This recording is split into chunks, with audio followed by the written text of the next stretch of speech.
What is the quickest way to make the most amount of money in real estate? Hi, my name is Andrew Meyer with the Milltown Property Group, and in just a few minutes, I'm going to talk to you today about the single best strategy to make you the most amount of money as fast as possible in real estate. But before we do that, be sure to hit that like and subscribe button down below, and let's get started.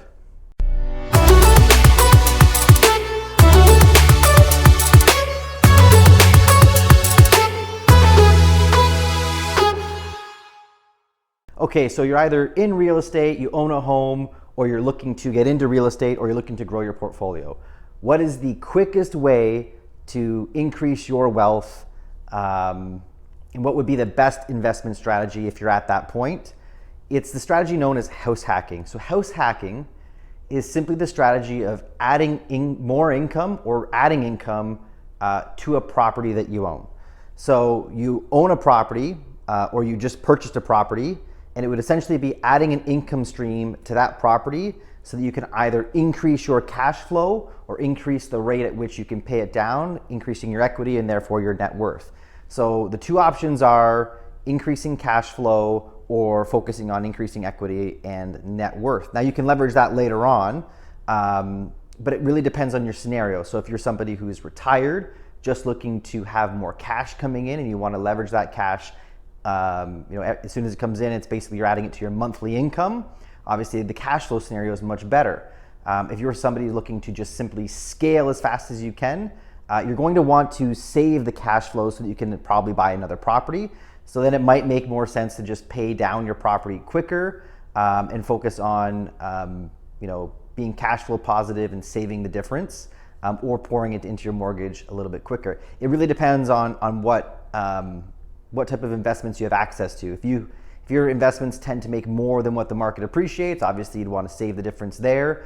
But it really depends kind of from person to person. So that's it. That's house hacking in a nutshell. We're just adding income. So what are some of the things that you can do to add income? Well, the most obvious one is to add like a basement apartment. If you have that ability to add an in-law suite or a basement apartment, add a tenant down there and collect rent. Now, obviously there are some costs that go into that, converting a basement into an apartment.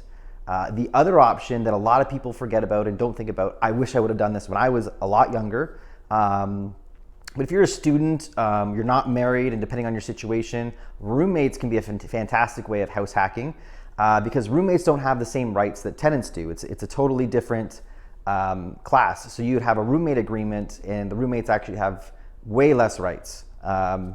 So it's much easier to evict them if there's any sort of issues with rent and so on and so forth, but obviously you're sharing your space. So we have roommates, we have adding a basement apartment, and the third one would be renting out some of the space in your home. A very common one that you see might be if you have a large garage or shop, it might be renting that space out to somebody who wants to store their car over the winter months, or maybe even renting that space out to somebody who needs more storage, or maybe you can somehow convert it into a space where they could work out of. So those are the three most common ones that you see: roommates, a rental apartment, and then renting out your space for storage. I hope that helps. Be sure to like and subscribe this video below. I tried to do it as quick as I could. Simple strategy, house hacking.